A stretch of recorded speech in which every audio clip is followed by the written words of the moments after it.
BJP शासित प्रदेशों में हिंसा नफरत का माहौल पूरी तरह मजबूती के साथ आगे बढ़ रहा है। खाता न वही योगी जो कहें वही सही। धर्म और जात के लोग सुरक्षित रहेंगे कि नहीं रहेंगे। बांग्लादेश में हिंदुओं के साथ ऊपर अत्याचार हो रहा है, हत्याएं हो रही हैं। एक शब्द अभी तक प्रधानमंत्री को बोलते हुए सुना है आपने? जिस तरह योगी आदित्यनाथ लगातार उत्तर प्रदेश का बेड़ा गर्क किए हैं, कानून व्यवस्था पूरी तरह फेल हो चुकी है। मैं समझता हूं कि देश का सबसे बड़ा राज्य आज बुरे हालात और बुरे स्थिति के दौर से गुजर रहा है। आरएसएस और बीजेपी की धारा और विचारधारा भी यही है कि जितना हो सके हिंसा फैलाओ, नफरत बांटो।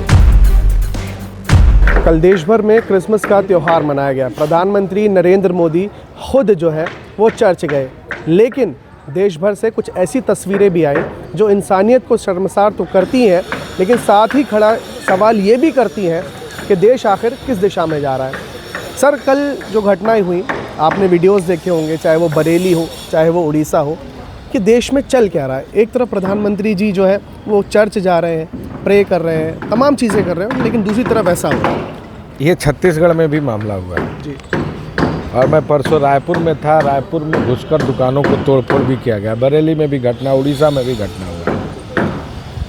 एक तरफ प्रधानमंत्री जी सभा में जाते हैं, प्रार्थना सभा में, और क्रिसमस का त्यौहार मनाते हैं, और दूसरी तरफ घटनाएं होना ये पूरी तरह स्पष्ट करता है कि बीजेपी शासित प्रदेशों में हिंसा नफरत का माहौल पूरी तरह मजबूती के साथ आगे बढ़ रहा है।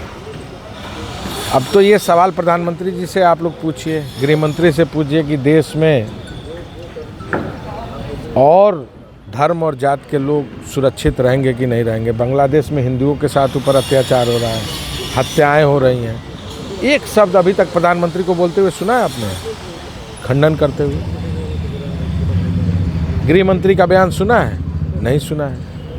तो ये बड़ी बड़ी बातें कर सकते हैं, लेकिन जहां हिंदुओं पर अत्याचार होगा, अल्पसंख्यकों पर अत्याचार होगा, ये कुछ नहीं बोल सकते, क्योंकि ये लोग उस घटना को पनपाने वाले हैं।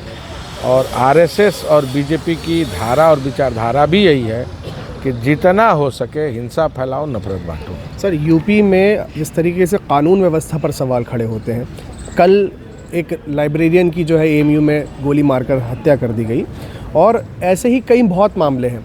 एक तरफ सरकार जो है वो कहती है कि हमने जंगल राज ख़त्म कर दिया, हमने ये कर दिया, हमने वो कर दिया, अपराधियों को कब्रिस्तान पहुंचा दिया, और अब इस तरीके की घटनाएं विश्वविद्यालय के अंदर हो रही हैं। सर, एएमयू की घटना काफ़ी चिंताजनक है, बेहद दुर्भाग्यपूर्ण है। उन्नाव की घटना आप देख ही रहे हैं, सड़क पर एक महिला किस तरह न्याय की गुहार कर रही है। घटनाओं की लंबी लिस्ट है। अभी क्या है कि जो गोदी मीडिया है, पिछले दिनों एक छोटी घटना पर सीधे सरकार से जोड़ती थी और उस मुद्दे को उठाती थी। विपक्ष अगर उस मुद्दे को उठाता था तो उसके साथ समर्थन में खड़ा होती थी। और आज के जो हालात हैं, खाता न वही योगी जो कहें वही सही। तो योगी आदित्यनाथ का चेहरा चमकाने में लगे हैं, इसलिए उनको अपराध से, घटनाओं से कोई लेना देना नहीं है। चर्चाएं होंगी तो देश के लोगों में आक्रोश बढ़ेगा, और निश्चित तौर से जिस तरह योगी आदित्यनाथ लगातार उत्तर प्रदेश का बेड़ा गर्क किए हैं, कानून व्यवस्था पूरी तरह फेल हो चुकी है। मैं समझता हूं कि देश का सबसे बड़ा राज्य आज बुरे हालात और बुरे स्थिति के दौर से गुजर रहा है। सर, अंतिम सवाल आपसे यही लूँगा। नवनीत सहगल, मीडिया का आपने जिक्र किया, अभी पिछले दिनों उन्होंने बिना बताए इस्तीफ़ा दे दिया। कयास ये लगाया जा रहा है शायद उनको पीएमओ लाने की बात चल रही है। एज उत्तर प्रदेश में आप रहे सर, मायावती सरकार में उन्होंने काम किया, अखिलेश सरकार में काम किया, योगी सरकार में काम, 112 करोड़ रुपए का घोटाला जो है उनसे जोड़ा जा रहा है। मैंने भी सुना है कि 112 करोड़ का घोटाला आया है, और अच्छे मैनेजर हैं, मैनेज करके चल रहे हैं। खेल बड़ा है और खिलाड़ी भी बड़े हैं।